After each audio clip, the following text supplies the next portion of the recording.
Yo, what's up everybody? Welcome back to the Cpsr Reports, and today I'll be doing a preview of one Fight Night 15 Lee versus Freymanov this Saturday at 2 a.m. local time. I'll be touching base on the fights that piqued my interest, starting off with an open-weight submission match between Shinya Aoki and the flyweight grappling champion Mikey Musi Messi. Hey, I tell you, this is quite a fight because Shinya is a fantastic grappler, has grappled as one of the pioneers in the One Championship in terms of the grappling competitions, as well as being a former lightweight MMA champion.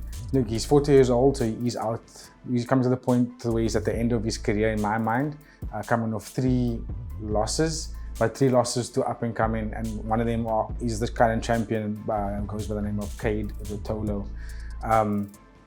So there was a bit tough losses that he took in that match, but I mean, he's, like I said, the pioneer, and he's done so much for the organization. It's still very, very dangerous. Do I think it's going to be a fantastic match for Mikey? Potentially not, because Mikey, again, in my mind, is second to none when it comes to jiu-jitsu in his division. Still undefeated. Again, just every fight he's had, he's won by submission, bar one. He did won by unanimous decision, but never stops looking for the submission, never stops looking for the threat or the finish. Yeah, I don't completely have faith that Shinya Aoki is going to take this win. The only thing I think that may work in a little bit of his favor is that it's open weight, so he may have the opportunity to come in a little heavier than Mikey. But then again, Mikey, whenever I do see him compete, it's like, how does this guy, who's going to beat him? It's very difficult to see a way around his grappling styles. It's just, again, second to none. Very, very, very offensive grappling. So yeah, I hope it's going to be a bit of a closer fight, but I do tip the victory towards Mikey in that one there. The next fight is a featherweight kickboxing match between Smoking Joe Natawat versus Tawanchai. Tawanchai is the current flyweight Muay Thai champion in the One Championship. The thing that brought me attention to Tawanchai is when he beat Simmerpek. And I thought, hey, this kid is phenomenal, man. Like the way he took out Simmerpek, I thought to myself, okay, he's got the potential to be a champion. Didn't take him very long before he became the champion. Also, what's his name? I'm just fought Rodtang now. Superlek. Just like Superlek, Tawanchai has got a lot of offensive forward pressure in his strikes. However, I do see him extremely dangerous on the back foot because of his counter elbows. The way he lands counter elbows, oh my goodness. It's very dangerous. I've seen put out so many fighters with counter elbows, let alone his offensive elbows. Very lightning quick kicks to the legs, paired up with a very fast left hook, low kick, and then sometimes counter outward or downward elbow. Even tomahawk elbows, that's the one he used to actually finish Simmerpek. So again, fantastic fighter. I think that going up against Smoking Joe I've seen also just hawks people, just goes in fantastic technique, and also has a large gas tank, but also fantastic durability, like his ability to just pounce the shots, go into the peekaboo, and then start throwing his hands and his kicks. He's a little heavier, a little taller than Tawanchai, so you should pose fantastic threats. So I'd like to see what Tawanchai would be able to do when he's faced with adversity. So yeah, that's going to be an explosive fight. It's a bit unfortunate that it's not going to be a title fight, but nonetheless, that should make for a fantastic spectacle. Going up to the co-main event, which is a strawweight kickboxing world championship fight between Daniel Willams and Johnathon Debella. Now, Johnathon Debella, I've only seen him fight once in the One Championship, which was the fight he fought for the title and won it. What I noticed that was quite significant in that fight was Johnathon's heart.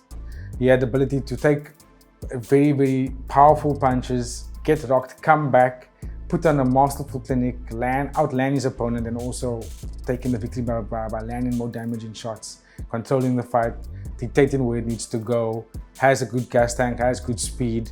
And again, his heart is probably one of his biggest traits that he has, the ability to stay in the fight and stay composed when the shit hits the fan, really.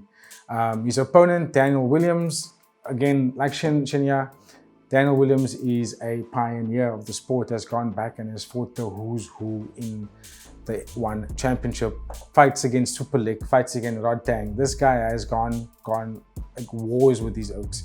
So again, this should be a fantastic fight. It really should. It should be a phenomenal fight between two really good strikers. I do think that what Daniel poses in this fight as a threat for Johnathon would be his experience, and I've been having fought two of the top guys in the organization. His experience, I think he might be able to surprise a lot of people in this fight. Johnathon is younger, he's fresher, he's faster. He should have the youth on his side, but being able to last a bit longer for the duration of the fight if it goes to the stretch. But let's see what happens. Again, it's like, for me, split down the middle between who's going to win that fight, because they both got similar styles, similar height, and they both work off their jabs, end with their kicks. So let's see. It's again 50-50 for me. So it doesn't really matter who wins that fight. I just want to see a fantastic kickboxing match. The co-main event between Tan Le and Ilya Freymanov. Tan Le, I've seen fight a few times before. This fight is for the Interim MMA World Championship at lightweight.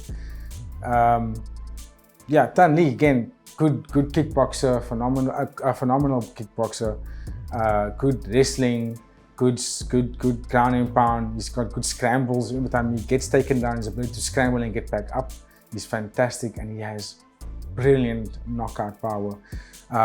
Speed and hand combinations is his go-to to win in the fights. So we'll have to see. He's also a very aggressive fighter. I don't think he should be extremely aggressive where he does some kind of reckless abandonment, because Freymanov is slick and he has fantastic counter-striking ability to basically force the opponent to punch where they're not supposed to punch, and then it gives them a chance to then be in his world, which is the counter-striking and then the grappling. Again, like I said, the takedown defense from Tan Le is really tough. It's hard to get him down and keep him there. Both these fighters pose threats to one another. They also pose the ability to finish at any point. So it's really going to come down to who gets to dictate the fight, who gets ahead and stays ahead. We know that Tan Le likes to look for the knockouts. So I just hope that in this fight he doesn't get too reckless and put himself in a position where he might get counted and lose the fight. Again, the fight is going to be tipped down the middle for me. Either one of them, I'll be happy with whoever really gets the win. Tan Le is older, and I do think that he's on his last run. So this is like his final run for the championship. I hope he goes out with a bang. So yeah, that's my take on one Friday night 15 Le versus Fight Night 15 Le versus Freymanov. If you guys are awake that early in the morning, I know it said it starts 2 a.m. You could catch the main fights later in the morning, which will most likely be around 4 or 5 o'clock in the morning. So yeah, feel free to enjoy it. Please, again, don't forget to like, share, comment, and subscribe. Always enjoy the support. Appreciate you all. Take care. Much love. We out.